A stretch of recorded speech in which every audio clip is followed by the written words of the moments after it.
रामाय रामभद्राय रामचंद्राय वेद से रघुनाथाय नाथाय सीताय पतये नमः।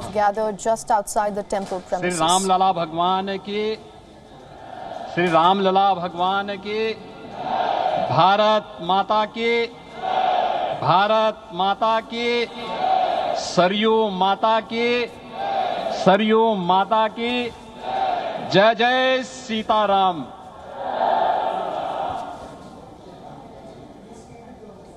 रामोत्सव के आज के इस कार्यक्रम के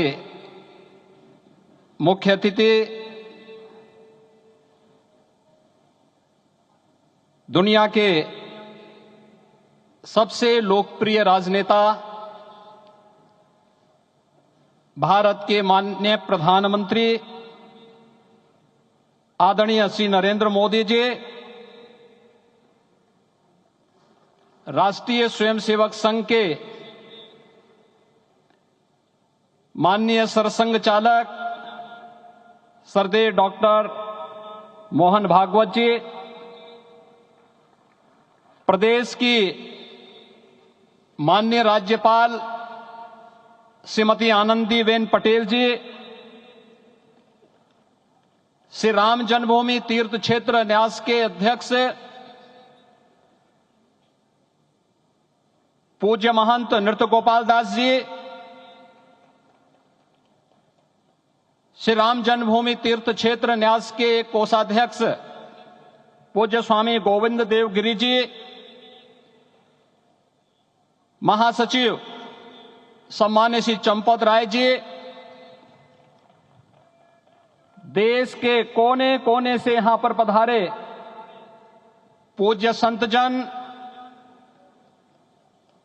अपने अपने क्षेत्र के नेतृत्व देने वाले सभी उपस्थित महानुभाव,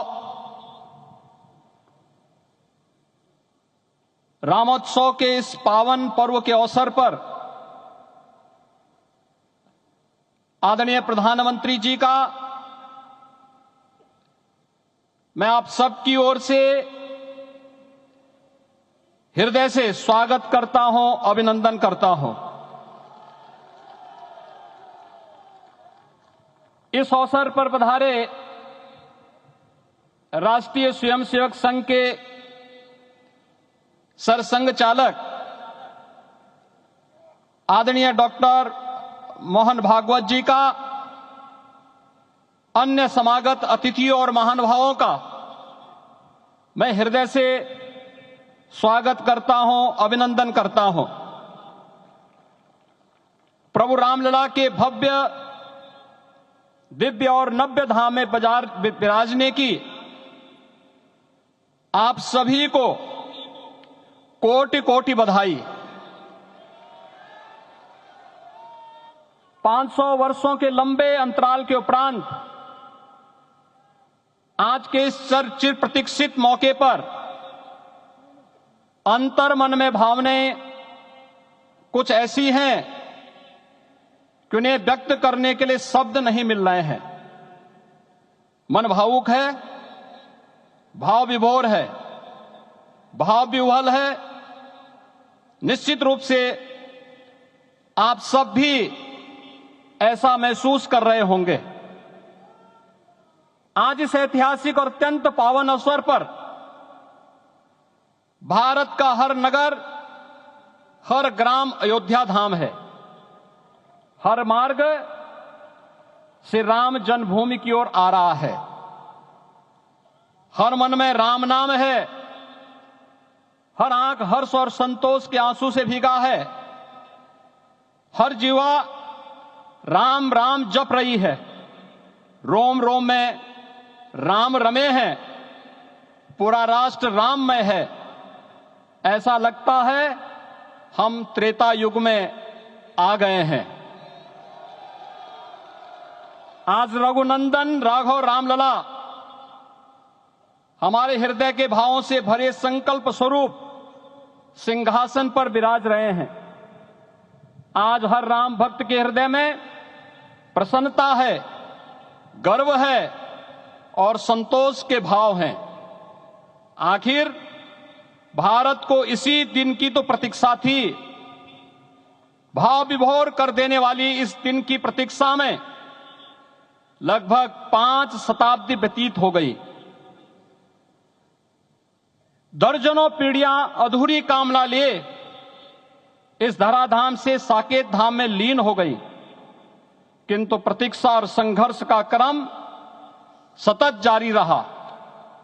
श्री राम जन्मभूमि संभवतः विश्व में पहला ऐसा अनूठा प्रकरण होगा जिसमें किसी राष्ट्र के बहुसंख्यक समाज ने अपने ही देश में अपने आराध्य की जन्मस्थली पर मंदिर निर्माण के लिए इतने वर्षों तक और इतने स्तरों पर लड़ाई लड़ी हो।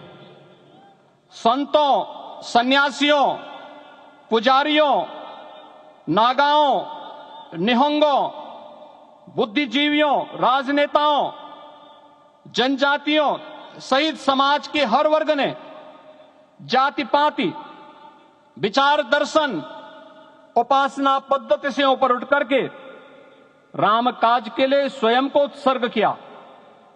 अंततः वह शुभ अवसर आ ही गया जब कोटि कोटि आस्थावानों के त्याग और तप को पूर्णता प्राप्त हो रही है। आज आत्मा प्रफुल्लित है इस बात से कि मंदिर वही बना है जहां बनाने का संकल्प लिया था। संकल्प और साधना की सिद्धि के लिए हमारी प्रतीक्षा की इस समाप्ति के लिए और संकल्प की पूर्णता के लिए आदरणीय प्रधानमंत्री श्री नरेंद्र मोदी जी का हृदय से आभार और अभिनंदन। माननीय प्रधानमंत्री जी, 2014 में आपके आगमन के साथ ही भारतीय जनमानस कह उठा था कि मोरे जिय भरोस दृढ़ सोई, मिलहि राम सगुन शुभ होई। अभी गर्भगृह में वैदिक विधि विधान से रामलला के बाल विग्रह के प्राण प्रतिष्ठा को हम सब साक्षी बने हैं। अलौकिक छवि है हमारे प्रभु की, बिल्कुल वैसे ही जैसे तुलसीदास जी ने कहा कि नव कंज लोचन कंज मुख कर कंज पद कंजारुणम। धन्य है वह शिल्पी जिसने हमारे मन में बसे राम की छवि को मूर्त रूप प्रदान किया है। विचारों और भावनाओं की विहलता के बीच मुझे पूज्य संतों और अपनी गुरु परंपरा का पुण्य स्मरण हो रहा है। आज उनकी आत्मा को असीम संतोष और आनंद की अनुभूति हो रही होगी। जिन परंपराओं की पीढ़ियां श्री राम जन्मभूमि मुक्ति यज्ञ में अपनी आहुति दे चुकी है, उनकी पावन स्मृतियों को मैं यहां पर कोटि कोटि नमन करता हूं। श्री राम जन्मभूमि महायज्ञ न केवल सनातन आस्था और विश्वास की परीक्षा का काल रहा, बल्कि संपूर्ण भारत को एकात्मता के सूत्र में बांधने के लिए राष्ट्र की सामूहिक चेतना जागरण के ध्येय में भी सफल सिद्ध हुआ है। सदियों के बाद भारत में हो रहे इस चिर प्रतीक्षित नवविवाह को देख अयोध्या समेत पूरा भारत का वर्तमान आनंदित हो उठा है। भाग्यवान है हमारी पीढ़ी जो इस राम काज के साक्षी बन रहे हैं, और उससे भी बड़भागी हैं वो जिन्होंने सर्वस्व इस राम काज के लिए समर्पित किया है और करते चले जा रहे हैं। जिस अयोध्या को अवनी की अमरावती और धरती का वैकुंठ कहा गया, वह सदियों तक अभिषिप्त थी, उपेक्षित रही, सुनियोजित तिरस्कार झेलती रही। अपनी ही भूमि पर सनातन आस्था पद्दलित होती रही, चोटिल होती रही, किंतु राम का जीवन हमें संयम की शिक्षा देता है और भारतीय समाज ने संयम बनाए रखा। लेकिन हर एक दिन के साथ ही हमारा संकल्प और भी दृढ़ होता गया, और आज देखिए पूरी दुनिया अयोध्या के वैभव को निभा रही है। हर कोई अयोध्या आने को आतुर है। आज अयोध्या में त्रेतायुगीन वैभव उतर आया है। दिख रहा है यह धर्मनगरी विश्व की सांस्कृतिक राजधानी के रूप में प्रतिष्ठित हो रही है। पूरा विश्व दिव्य और भव्य अयोध्या का साक्षात्कार कर रहा है।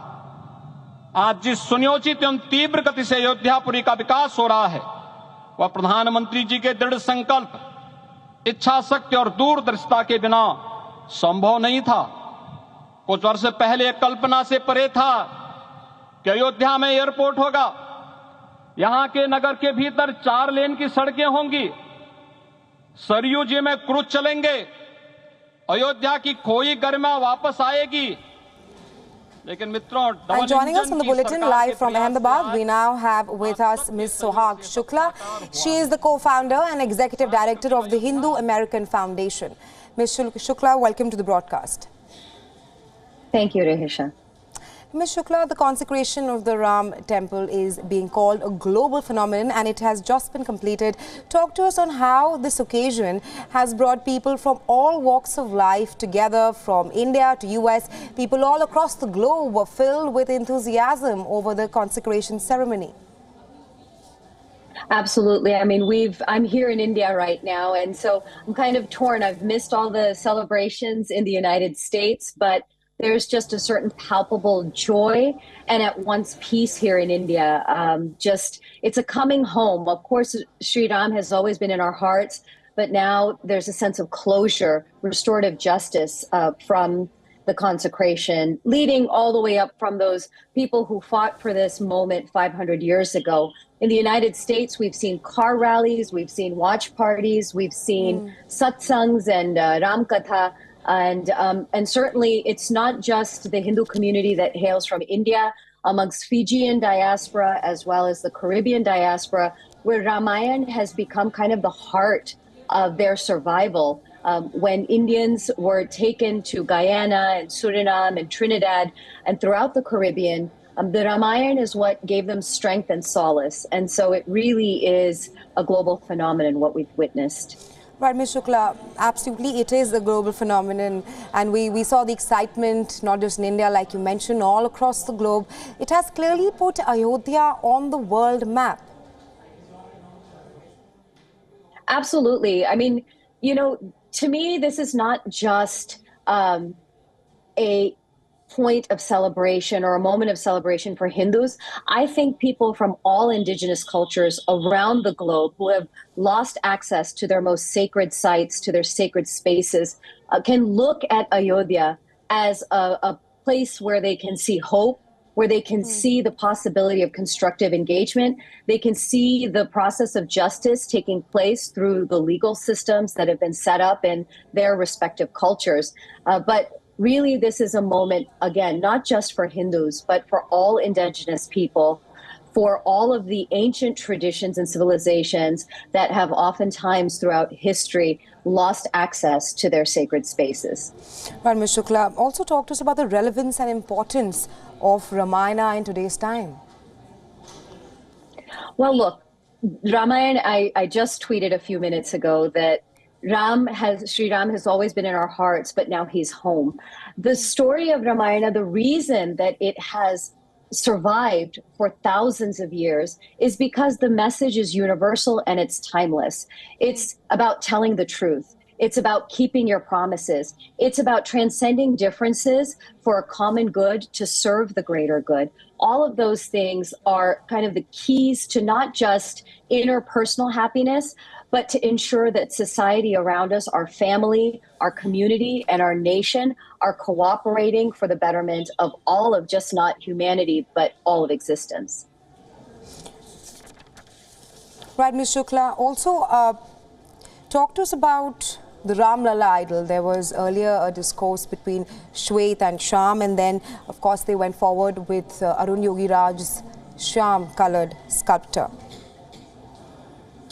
You know, to me, all of those things are just kind of materially irrelevant arguments. I think we shouldn't lose sight of what's happened today, that we had a peaceful consecration. We have a sense of closure. We also have a moment where all the parties that were involved in this dispute have been given a fair and equitable solution at the end.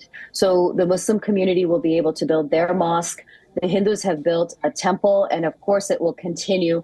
But what color the murti is, to me, that all is quite frankly irrelevant. Right. Ms. Shukla, apart from the religious significance that we've been talking about here, talk to us about how the Ram Mandir has also been envisioned as a cultural and an educational center.